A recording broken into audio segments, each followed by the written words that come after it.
Guys, രാത്രി കാലങ്ങളിൽ നടക്കാനിറങ്ങുന്നവർ എത്ര പേരുണ്ട് നമ്മുടെ കൂട്ടത്തിൽ? കുറച്ച് പേരെങ്കിലും ഉണ്ടാവാതിരിക്കുമോ? രാത്രിയുടെ സൗന്ദര്യം ആസ്വദിക്കണമെങ്കിൽ അത് നടന്ന് തന്നെ ആസ്വദിക്കണം. വണ്ടികളിലൊന്നും പോയി കഴിഞ്ഞാൽ ആ ഒരു സുഖം കിട്ടില്ല, അതുറപ്പല്ലേ? അപ്പോൾ പിന്നെ ഞാനും കരുതി ഇന്ന് കുറച്ച് നടന്നേക്കാമെന്ന്. അങ്ങനെ കുറച്ച് നടന്നു കഴിഞ്ഞപ്പോഴാണ് തെരുവിലൊരു പാട്ട് പാടിക്കൊണ്ടിരിക്കുന്ന ഒരു വൃദ്ധനെ കണ്ടത്. അദ്ദേഹത്തിൻ്റെ ആ പ്രായത്തിലും തന്നെ കൊണ്ടാവുന്ന വിധത്തിൽ അധ്വാനിച്ച് ജീവിതമാർഗം കണ്ടെത്താൻ ശ്രമിക്കുന്ന ആ ഒരാളുടെ കൂടെ കുറച്ച് സമയം ചിലവഴിക്കാമെന്ന് ഞാനും വിചാരിച്ചു. ആ പാട്ടിൽ ലയിച്ചു നിൽക്കുന്ന ചിലരെയെങ്കിലും കണ്ടപ്പോൾ വളരെയധികം സന്തോഷവും തോന്നി.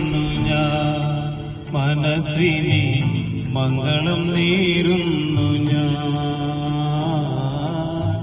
അലിഞ്ഞു ചേർന്നതിൻ ശേഷമെൻ ജീവനിൽ പിരിഞ്ഞു പോയി നീയെങ്കിലും ഇന്നും മംഗളം നേരുന്നു ഞാൻ. മനസ്വിനി മംഗളം നേരുന്നു ഞാൻ, അലിഞ്ഞു ചേർന്നതിൻ ശേഷമെൻ ജീവനിൽ പിരിഞ്ഞു പോയി നീയെങ്കിലും ഇന്നും മംഗളം നേരുന്നു ഞാൻ.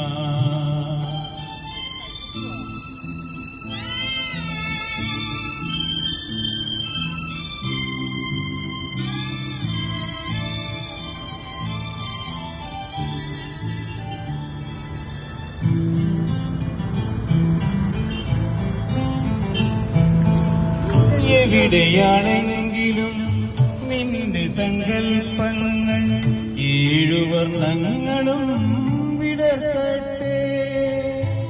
എവിടെയാണെങ്കിലും നിന്റെ സങ്കൽപ്പങ്ങൾ ഏഴുവർണ്ണങ്ങളും വിടർത്തട്ടെ. എന്നും ജീവിത പൊന്മണി വീണയിൽ സുന്ദര സ്വരധാര ഉണരട്ടെ, ഉണരട്ടെ. മംഗളം നേരുന്നു ഞാൻ, മനസ്വിനി മംഗളം നേരുന്നു ഞാൻ, അലിഞ്ഞു ചേർന്നതിൻ ശേഷമെൻ ജീവനിൽ പിരിഞ്ഞു പോയി നീയെങ്കിലും ഇന്നും മംഗളം നേരുന്നു ഞാൻ.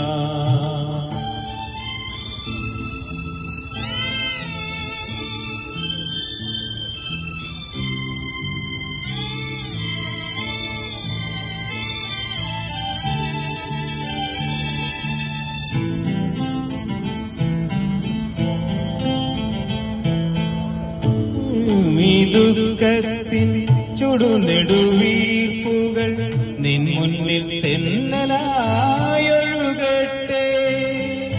പുലരുമി ദുഃഖത്തിൻ ചുടുനെടുവീർപ്പുകൾ നിൻ മുന്നിൽ തെന്നലായൊഴുകട്ടെ. ആ പുണ്യദാമ്പത്യമെന്ന വല്ലരിയിൽ ആനന്ദമുകുളങ്ങൾ ജനിക്കട്ടെ, ജനിക്കട്ടെ.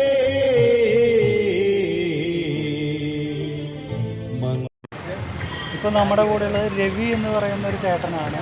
ഇവിടെ ഇപ്പോൾ എത്ര വർഷമായിട്ട് ചേട്ടൻ ഈ പാട്ട്? 5 വർഷമായിട്ട്. കഴിഞ്ഞ ഒരു 5 വർഷമായിട്ട് ഇതുപോലെ ഇവിടെ എറണാകുളം സിറ്റിയിൽ പാട്ട് പാടി ജീവിതമാർഗം കണ്ടെത്തുന്ന ഒരു ചേട്ടനാണ് അല്ലേ? അപ്പോൾ എന്ത് തോന്നുന്നു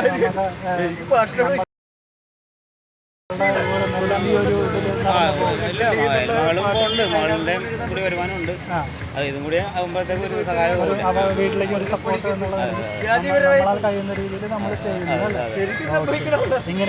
ഇങ്ങനെയുള്ള നമ്മുടെ നാട്ടിൽ ഒരുപാട് പേര് ഇതേപോലെ കഷ്ടപ്പെടുന്നുണ്ട്. അപ്പോൾ നമ്മളാൽ കഴിയുന്ന രീതിയിൽ നമ്മൾക്ക് എന്ത് ചെയ്യാൻ പറ്റുമോ അത് നമ്മൾ ചെയ്യുക. ഇങ്ങനെയുള്ളവരുടെ കഷ്ടപ്പാടുകൾ കാണാതെ പോകരുത് എന്നാണ് ഞാനിതിലൂടെ നിങ്ങൾക്ക് തരുന്ന മെസ്സേജ്. Thank you.